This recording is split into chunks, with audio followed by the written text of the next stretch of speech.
آپ کو نمازی بڑے مل جائیں گے، آپ کو صدقہ خیرات کرنے والے بڑے مل جائیں گے، لیکن جب آپ خشوع کی لائن میں لگیں گے آپ کو پتہ چلے گا بندہ ہی کوئی نہیں ہے یہاں پہ، کوئی شخص ہی نہیں ہے، بہت کم لوگ ہیں.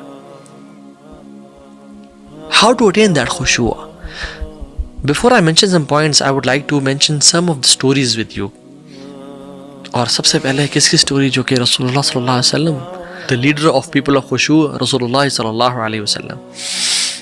عبداللہ ابن شخیر کہتے ہیں کہ میں اللہ کے نبی صلی اللہ علیہ وسلم کے پاس گیا اور وہ نماز پڑھے تھے، اور جب نماز پڑھ رہے تھے وہ، تو میں جب قریب پہنچا تو ان کے چیسٹ سے ایسی آواز آ رہی تھی کہ جیسے ایک پاٹ بوائل کر رہا ہوتا ہے، out of crying and vaping, اور رونے سے. تو کہتے ہیں کہ میں بیٹھ گیا ان کا انتظار کرنے کے لیے. and he had khushu in his salah. اور جب وہ رکوع میں گئے تو انہوں نے دعا پڑھی، اللہم لک رکعت وبک آمنت ولک اسلمت خشع لک سمعی وبصری ومخی وعظمی وعصبی ومستقل به قدمی. اور مجھے امید ہے ہم سب کو یہ دعا یاد ہوگی. یہ رکوع میں پڑھنے والی ایک مصنون دعا ہے اللہ کے نبی صلی اللہ علیہ وسلم کی. اگر نہیں یاد تو ہمیں بڑا سوچنا کی ضرورت ہے کہ ہمارے زندگی کے 20 سال گزر گئے، ہم نے thousands of idioms یاد کیے، ہم نے ڈفرینٹ کارل مارکس کی اور کتنی بکس تو پڑھی، ہم نے کتنے نیٹ فلکس کی سیریز دیکھ لی، ہم نے کتنے آورز آف سوشل میڈیا پہ ہم نے ٹائم اسپینڈ کر دیا، بٹ نہیں کیا تو ہم نے جو کام 5 وقت ہم کرتے ہیں اس کی رکوع کی دعا یاد نہیں کی جو اللہ کے نبی پڑھا کرتے تھے. اللہم لک رکعت وبک آمنت ولک اسلمت. یا اللہ میں تیرے سامنے رکوع میں چلا گیا، وبک آمنت ولک اسلمت، اور میں تیرے پہ ایمان لے کے آیا اور میں نے اسلام قبول کیا، تیرا دین ایکسیپٹ کیا. خشع لک سمعی وبصری ومخی وعظمی وعصبی. جھک گئی تیرے سامنے یا رب میری سماعت، میری نظریں، میرا مائنڈ، میری بونز، میری وینز، اور جو کچھ میری باڈی جس چیز پہ سوار ہے، میرے ٹانگیں جس چیز پہ سوار ہے، وہ سب جھک گیا تیرے سامنے یا رب. یعنی میری جو رائڈ ہے وہ، اور یہ بھی اس کا مطلب ہے کہ جو میری ٹانگوں نے جو کچھ اٹھایا ہوا ہے میرے میں سے یا رب، وہ سب تیرے سامنے جھک گیا. ان کی الفاظ میں بھی خشوع تھا اور ان کے کردار میں، ان کے دلوں میں بھی خشوع تھا. اور ہمیں تو سبحان ربی العظیم سے آگے کچھ نہیں آتا، اور وہ بھی 3 دفعہ پڑھ کے بس ہم سمیع اللہ لمن حمدہ میں چلے جاتے ہیں بس کوئکلی. جیسے اور سجدے ہمارے جیسے وہ مرغہ ٹھونگے مارا ہوتا ہے نا زمین پہ چگنے کے لیے، ایسے ہمارے سجدے ہو گئے والعیاذ باللہ. قاسم بن محمد بن ابی بکر رحمہ اللہ فرماتے ہیں کہ اور یہ حضرت ابو بکر کے گرینڈ سن ہیں، حضرت عائشہ کے نیفیو ہیں. کہتے ہیں کہ میں اپنی آنٹ سے یعنی حضرت عائشہ سے صبح ملنے کے لیے جایا کرتا تھا، ان سے ملتا تھا، سلام کرتا تھا، اپنے کام پہ چلا جاتا تھا. مجھ سے بڑی محبت کرنے والی، مجھ بڑا شفقت کرنے والی تھی وہ. کہتے ہیں کہ ایک دن میں ان کے گھر گیا اپنے کام پہ جانے سے پہلے ایز یوزول، تو وہ صلاۃ الضحیٰ پڑھی تھیں. تو وہ پڑھتے کہتے ہیں میں نے جب سنا تو کیا پڑھی ہیں، تو کہہ رہی تھی فمن اللہ علینا وبقانا عذاب السموم، فمن اللہ علینا وبقانا عذاب السموم. جنتیوں کے الفاظ ہیں سورۃ طور میں آیہ نمبر 27 میں، کہ اللہ نے ہم پہ کرم کر دیا، فضل کر دیا، اور ہمیں عذاب السموم سے، دردناک عذاب سے بچا لیا. یہ جنتیوں کے الفاظ ہیں. حضرت عائشہ پڑھ رہی تھیں. کہتے ہیں میں باہر ویٹ کرتا رہا کہ ابھی رکوع میں جائیں گی، ابھی ختم کریں گی تو میں ان سے ملوں گا. کہتے ہیں حتیٰ کہ میں بہت دیر لگ گئی اور میں بہت بور ہو گیا. تو کہتے ہیں میں نے کہا چلو اپنے کام شام کر کے آج آپ سے مل لیتا ہوں. میں گیا، میں نے اپنے کام شام کیے، جتنی رولز رسپانسبلٹیز تھی میں نے سنبھالی. اور جب کافی دیر بعد جب میں واپس آیا، جب ان کے دروازے تک پہنچا تو سنا وہ کہہ رہی تھی فمن اللہ علینا وبقانا عذاب السموم، فمن اللہ علینا وبقانا عذاب السموم. اللہ نے ہم پہ فضل کر دیا اور ہمیں عذاب السموم سے بچا لیا. ایز اف کہ یا رب پلیز یہ الفاظ میرے منہ سے نکلوا دینا، یا رب پلیز یہ الفاظ میرے ہوں اور ہم جیسے لوگوں کے ہوں کہ ہم قیامت کے دن اور جنت میں جا کے بول رہے ہوں یا رب ابھی تک کچھ نہیں پتا کہ کیا بنے گا کیا نہیں بنے گا. And she was repeating the same آیت اگین اینڈ اگین. اور ہم لوگ ہماری نماز یا اللہ المستعان. اور عبداللہ بن عمر کہتے ہیں کہ عبداللہ بن عمر کو ایک شخص نے دیکھا کہ وہ نماز پڑھ رہے ہیں اور آیات کی تلاوت کر رہے ہیں. الا یظن اولئک انہم مبعوثون، کیا وہ نہیں جانتے کہ ان کو اٹھایا جائے گا؟ کیا وہ گمان نہیں کرتے کہ وہ واپس آئیں گے؟ کس دن؟ لیوم عظیم، اس بڑے دن. اس دن کیا ہوگا؟ یوم یقوم الناس لرب العالمین، اللہ رب العالمین کے سامنے لوگ کھڑے ہوں گے سارے. تو عبداللہ بن عمر کو یہ ریئلائز ہوا کہ they had خشوع in their hearts کہ میں نے اللہ کے سامنے کھڑا ہونا ہے اور میرے کیا اعمال ہیں، اور کیا اعمال تھے ان کے، اللہ اکبر، اور میرے کیا اعمال ہیں. وہ رونا شروع ہو گیا، اتنا روئے کہ حتی وہ بے ہوش ہو گئے. he collapsed. ان کا خشوع ان کو آگے بڑھنے نہیں دیتا تھا، اور ہم لوگ پورا پارا پڑھ لیا اور پتہ نہیں چلا کیا بنا. عبداللہ بن زبیر جو خلیفہ مسلمین تھے تھوڑے سے کے لیے، کعبہ کے سامنے کھڑے ہوئے اور نماز پڑھے، اور حجاج بن یوسف ان کا قاتل تھا، اور ان کے قتل یعنی اس نے ان کو شہید کر دیا، اور حجاج بن یوسف ان کی قتل کرنے کی سازشیں کر رہا ہے اور ان کو قتل کرنا چاہ رہا ہے، اور باہر کیٹاپلٹ سے منجنیق سے پتھر پھینک رہے بڑے بڑے.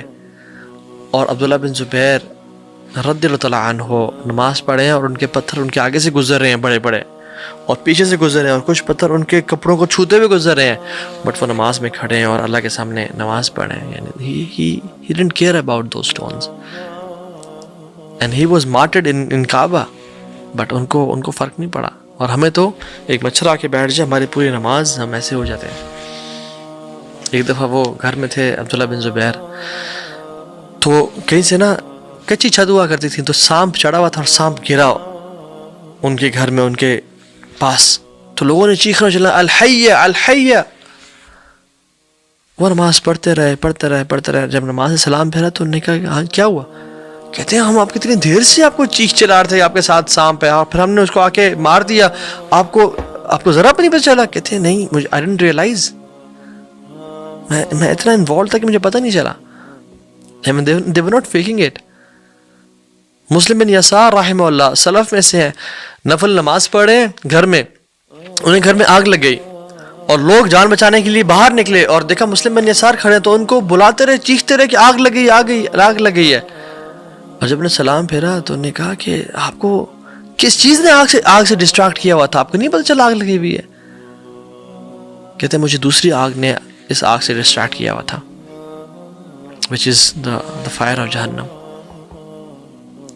امام بخاری رحمہ اللہ ایک دن اپنے دوستوں کے ساتھ باہر گئے ہوئے تھے، اور it was a day out with his friends، اور نماز کا ٹائم ہو گیا، نماز پڑھانے کے لیے کھڑے ہوئے، تو نماز پڑھ لی اور پھر نفل ادا کر رہے تھے اپنے. تو نفل ادا کرنے کے بعد ایک شخص کو بولا اپنے دوستوں کے جس میری کمر سے اٹھاؤ کپڑا، کچھ ہے کمر میں. تو جب دیکھا کہ ایک ہارنیٹ جس کو ہم تمبوڑی بولتے ہیں وہ اندر گھسی ہوئی تھی، سمہا وہ سنیک ان کر گئی، اور 16 سے 17 اس نے بائٹ کیا ہوا تھا اور وہ سوجے ہوئے تھے ان کے اسکن. تو نے کہا آپ کو پتہ نہیں چلا؟ آپ نے نماز کیوں نہیں ختم کیا؟ فوراً سے ہمیں بتاتے. 16 سے 17 آپ کو بائٹس کی ہیں اس نے، اور آپ کا جسم پھولا ہوا ہے. کہتے میں سورہ مکمل کر رہا تھا، سورہ پڑھا تھا، تو میرا دل نہیں چاہتا کہ میں اس کو ختم کروں یہیں پہ، تو اس کو مکمل کرتا ہوں. اتنی لذت محسوس ہو رہی تھی. یعقوب الحضرمی رحمہ اللہ نماز پڑھے تھے، تو ایک شخص آیا اور ان کے کندھے پہ شال تھی، اس نے شال سٹیل کر لی اور بھاگ گیا. لوگوں نے دیکھ لیا، لوگوں نے جا کے پکڑا اس بندے کو اور اس کی شال لے کے یعقوب الحضرمی ابھی تک نماز میں تھے ان کے کندھے پہ رکھ دی. نماز پڑھنے کے بعد انہیں سلام پھیرا تو لوگوں نے کہا آپ کو پتہ چلا کیا ہوا؟ کہتے ہیں کیا ہوا تھا؟ ان کو پتہ نہیں چلا کہ کسی نے ان کی شال چوری کر لی، اور شال لوگوں نے پکڑ کے واپس آ کے رکھ دی ان کے کندھے پہ. لا الہ الا اللہ. He didn't realize. اور ہم لوگ ثابت البنانی ان کی آنکھوں میں درد ہونا شروع ہو گیا، تو وہ ڈاکٹر کے پاس گیا اور کہا کہ میری آنکھوں میں بہت درد ہو رہا ہے. اس نے کہا کہ میں آپ کو ایک کام بتاؤں گا، اگر آپ نے وہ کام میری بات مان لی تو پھر آپ کی آنکھوں میں درد نہیں ہوگا. انہوں نے کہا جی بتائیں. انہوں نے کہا آپ رویا نہ کریں زیادہ، آپ زیادہ آنسو نہ بہایا کریں، رونا چھوڑ دیں پلیز. تو انہوں نے کہا کہ وَأَيُّ خَيْرٍ فِي عَيْنٍ لَا تَبْكِي، کیا فائدہ اس آنکھ کا جو نہ روئے اللہ کے سامنے. سبحان اللہ. There are so many thousands of incidents. کاش ہمیں کوئی ایک اثر کر جائے, کاش ہم اپنی زندگی چینج کر لیں. اور اگر ہمیں خشوع چاہیے تو ہم اپنی نماز کو اس طرح سے پڑھیں جس طرح, تھرڈ پوائنٹ, جس طرح سے یہ ہماری آخری نماز ہے. اور یہ ٹپ میری طرف سے نہیں ہے, یہ اللہ کے نبی صلی اللہ علیہ وسلم نے فرمایا, سلسلۃ الصحیحہ کی حدیث ہے. آپ نے فرمایا کہ اذکر الموت فی صلاتک, اپنی نماز میں اپنی موت کو یاد کیا کرو. جو اپنی نماز اپنی موت کو یاد کرتا ہے وہ اپنی نماز کو پرفیکٹ کرتا ہے. Pray as if it's your last prayer. اس طرح نماز پڑھیں کہ اس کے بعد آپ کا جسم اگلی نماز نہیں پڑھ پائے گا, اور یہ آپ کی آخری نماز ہے, اور آپ نے آنے والی رات اپنی قبر میں گزارنی ہے, اور آپ ہوں گے اور آپ کا رب ہوگا, آپ کے اعمال ہوں گے. اس طرح نماز پڑھیں کہ بس ختم ہے, اس کے بعد نہ میری ڈگری میٹر کرتی ہے, نہ میرا پیسہ میٹر کرتا ہے, بس اب میری زندگی ختم ہونے والی ہے اور میری آخری نماز ہے, میں کس حالت میں اللہ سے ملنا چاہتا ہوں. اور چوتھی چیز وہ یہ ہے کہ ان کاموں کو اوائڈ کریں جو کہ انسان کو خشوع سے ڈسٹریکٹ کرتے ہوں. یعنی وہ دل جو گناہوں سے بھرا ہوا ہے اس میں کیسے خشوع آئے گا؟ انسان کے سینے میں دو دل تو نہیں ہوتے. ما جعل اللہ لرجل من قلبین فی جوفہ, قرآن میں اللہ تعالیٰ کہتے ہیں سورہ احزاب میں آیت نمبر 4 میں کہتے ہیں کہ اللہ تعالیٰ نے ایک چھاتی میں دو دل تو نہیں رکھے. جس دل میں گناہوں کی لذت ہے اس دل میں خشوع نہیں ہو سکتا. جس دل میں میوزک ہے, اور سلف صالح کہتے ہیں کہ the love for music and love for Quran cannot exist in the same heart. جس دل میں میوزک کی محبت ہے پھر قرآن کی محبت نہیں ہوگی, اور جس دل میں قرآن کی محبت ہے پھر اس دل میں میوزک کی محبت نہیں ہوگی. گناہوں سے بچائیں اپنے آپ کو. اور وہ چیزیں جو خشوع سے ڈسٹریکٹ کرتی ہیں ہمیں, لائک نماز پڑھیں تو موونگ ان صلاح, ہلنا, خارش کرنا, بار بار ہلنا جلنا, this distracts us from خشوع ان صلاح. سید مسیب نے ایک شخص کو دیکھا, وہ نماز پہ, ماشاءاللہ آپ نے بھی دیکھا ہوگا آج کل نماز پہ انسان اپنی داڑھی کو ایسے کر رہا ہے, اس کو نا ہاتھ لگا رہا ہے, جیسے داڑھی کہیں خدا نخواستہ بھاگ کے جا رہی ہے تو اس نے نا پکڑنا ضروری ہے اس کو داڑھی کو.